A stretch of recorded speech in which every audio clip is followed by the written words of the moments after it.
खाबरी जी, मैं जानना चाहूँगी कि जब आप बसपा में जुड़े थे और उस समय क्या सोच के साथ आप राजनीति में आए थे? हमारी सोच शुरू से ही एक ही रही है कि हम राजनीति में जा रहे हैं तो राजनीति में जाने का मतलब केवल एक ही था कि हमारे जो समाज के लोग हैं, जिनको हम दलित समाज कहते हैं, ओबीसी के लोग हैं, जो सदियों से पिछाड़े गए लोग हैं, इनकी लड़ाई को लड़ें। और इनकी लड़ाई को लड़ते लड़ते हमने लगभग 30 साल पार्टी में काम किया है। और इस 30 साल में हमें लोकसभा में भी जाने का मौका मिला है। हमारे क्षेत्र के मतदाताओं ने हमें बड़े स्नेह के साथ 99 में चुनाव जिताया, लोकसभा में काम करने का मौका दिया।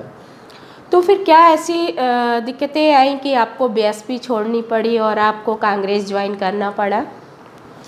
देखिए, जहाँ तक सवाल है बीएसपी छोड़ने का और कांग्रेस में आने का, तो बीएसपी में 30 साल काम करने के बाद हमें ऐसा लगा कि आगे आने वाले टाइम में हम जिस उद्देश्य को लेकर के चले थे, जिनकी लड़ाई लड़ते हुए यहाँ तक आए थे, उस लड़ाई से हमारा मूवमेंट कहीं भटक रहा है।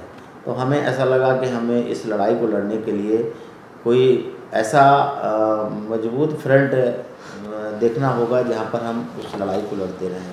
और हमने बहुत सोच विचार करके जो निर्णय लिया वो कांग्रेस नज़र आई है।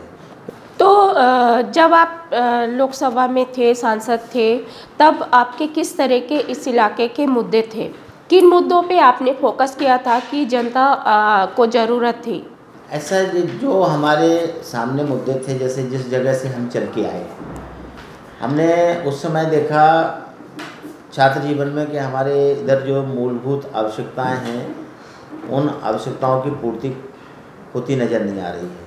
और हम उस बात को बहुत गहरे से लेके चल रहे थे।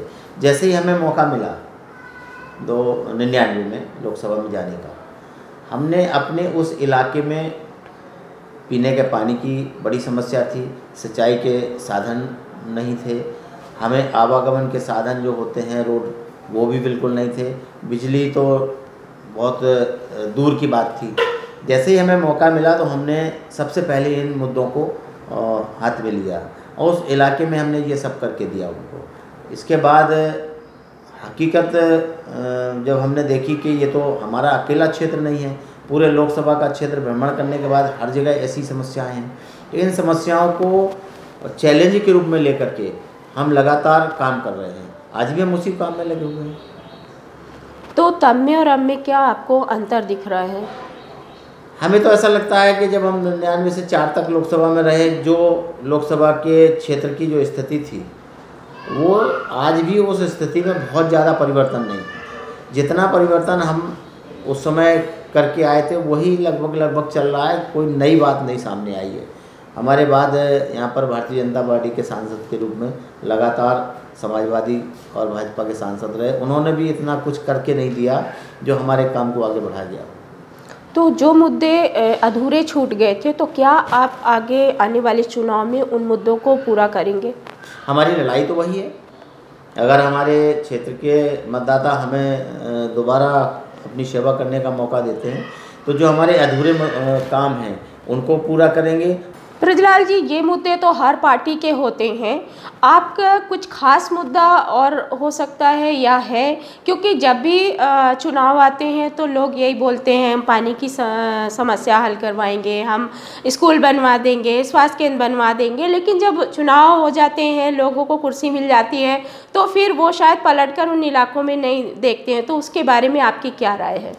देखिए, जो जीत के जाते हैं पलट के नहीं देखने जाते हैं, उनमें नहीं है।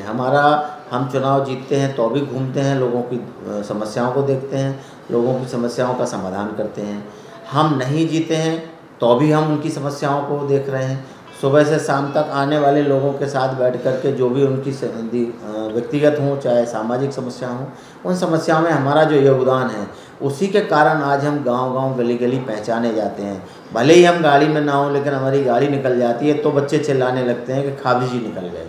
तो ये पहचान हमने घर बैठे नहीं पैदा की है, यह पहचान हमको चलने फिरने, घूमने और लोगों के संपर्क के कारण मिली हुई है। तो हम वो काम कभी नहीं छोड़ेंगे। हम लगातार उस काम में लगे रहते हैं। महिलाओं के लिए जैसे कि महिला सुरक्षा को लेकर बात करें या महिला पढ़ाई को लेकर बात करें, केवल कागजी तक ही वो बात रह जाती है, तो आप इसको किस तरह से अपने आने वाले चुनाव में मुद्दा बनाएंगे? कि महिलाओं का हो चाहे नौजवानों का हो, मुद्दा तो है ही, और ये कोई बुंदेलखंड का अकेला नहीं हो, ये देशव्यापी मुद्दा है।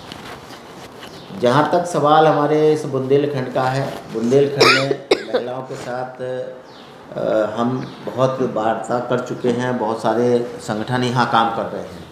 उन संगठनों के माध्यम से जो भी महिलाओं के साथ भेदभाव होता है, ऊंच नीच होती है, उन संगठनों के माध्यम से हम अपना जो भी योगदान देते हैं, देने में सक्षम है, उतना हम योगदान दे करके उनकी सुरक्षा का काम करते हैं। जहाँ तक उनके रोज़गार का है, रोज़गार में तो जो महिलाओं के साथ समस्या है वही युवाओं के साथ समस्या है। जब हम कहीं कोई छोटी बड़ी इंडस्ट्री डालेंगे तो उसमें दोनों का समायोजन होगा। जैसे हमारे यहाँ एक बहुत बड़ा कुटीर उद्योग था कागज़ बनाने का, कालपी हमें लगता है कि हिंदुस्तान में पहला वो था कागज़ बनाने में, लेकिन आज वो शिफ्ट हो गया है। हम उसको सरकार बनने के बाद उसको पुनर्जीवित करेंगे, उसमें महिलाओं को भी काम मिलेगा, युवाओं को भी काम मिलेगा। ये हमारे दिमाग में उनके प्रति है। तो ये क्या कारण था जो कि बंद हो गया था? सरकारों की उदासीनता। 5 साल से तो शायद कागज़ उद्योग को एक नया पैसा नहीं मिला है। कि जहाँ तक सवाल जनता का है, जनता तो अपने मन की राजा है, जो उसके मन में होता है वो करती है। जहाँ तक आने वाले चुनाव का वो है, तो मुद्दे हैं हमारे सामने। हम हैं देश के एकमात्र ग्रामीण नारीवादी न्यूज चैनल। हमारा समर्थन करें, YouTube चैनल सब्सक्राइब करें, खबरें लाइक करें और वेबसाइट पर सदस्य बनें।